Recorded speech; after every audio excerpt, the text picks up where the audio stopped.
case? And in this deflated economy, right, with restricted spending, is Black Friday going to bring in the bucks like it has in years past? Now, to break all this down for us, we're joined by small business advocate and tax practitioner David Selig, of Selig and Associates, specializing in tax representation of businesses before the IRS. He's also on the front lines of the business climate, seeing how the bottom lines of business and their bottom lines fluctuate with the economy. David, thank you so much for taking some time out of the Black Friday. Thanks for having me. Now, the genesis of Black Friday is that retailers are in the red, they're in negative numbers all year long, right. And then the day after Thanksgiving, they have all these sales and they bounce into the black. That can't possibly be true, is it? Previously, it may have been really? So, but now, given the vicissitudes of the market, the poor economy, very high unemployment, onerous taxation, various problems, a lot of these merchants are desperate for this influx of money. So much so they're effectively going to rob Peter to pay Paul. How do you mean? Well, you'll have a lot of these places that will owe payroll withholding taxes. They will owe various vendors. They may be in arrears in their rents. You would have no way of knowing that walking in. And they will, in fact, take a hit today just to pay those past due bills. And the perception is that the money's rolling in, so everything's hunky-dory, and that's just not the case.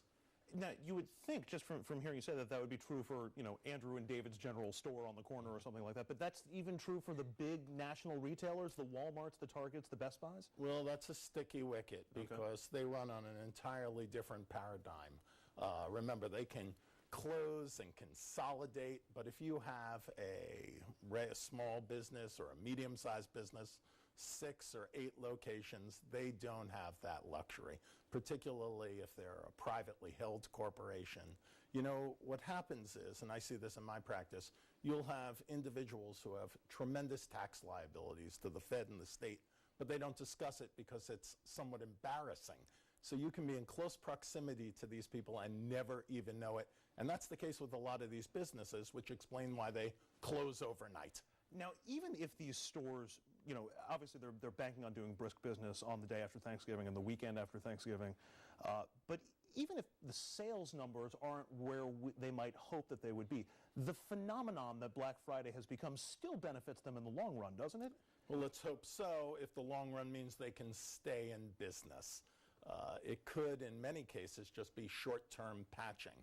Now, additionally, you have to look at a lot of the consumers. You just showed a young lady who went into a store, was using her credit card, was not looking to shop for anything in particular. She had nothing on her list. She didn't want to buy anything. Now, this may stimulate a merchant or 3.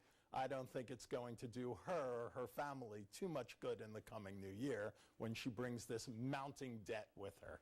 And from my personal experience, I mean, I wasn't really planning on doing any big shopping this holiday season. All of a sudden, I started getting peppered with these emails talking about the sales, and I started looking through thinking, boy, maybe I would like to get that. Maybe, I mean, it certainly gets people thinking about shopping and maybe loosening up the purse strings a little bit. Absolutely, and there's nothing wrong with that, particularly if you have to sell something.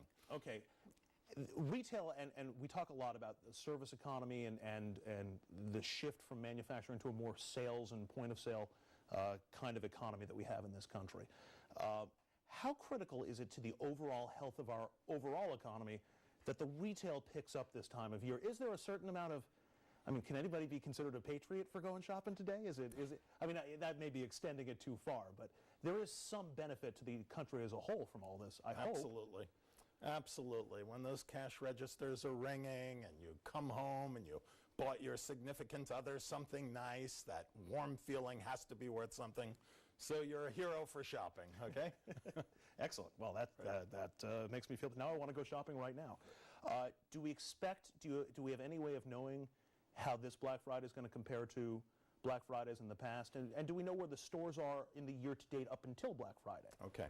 You see, that, unfortunately, is really skewed accounting because what they'll do is they will juxtapose 2 numbers and say these were the sales this particular year and here they were last year, and we have no idea what their running liabilities are. So, you know, if you've taken $1 million but you spend $1,100,000, you lose. So even if we hear, you know, in the days to come when they start adding up all the receipts that it was bigger than last year or not quite as big as last year, really take those numbers with a grain of salt is what you're saying? Right, but you also have to remember there's a degree of puffing. Most merchants will inflate their sales because Americans, we love a winner. And we don't want to know that a store is on the outs. They may not be there to honor their warranty. So, you know, business is brisk, business is booming. Come back, we had a banner year, and they may be hanging on by a thread.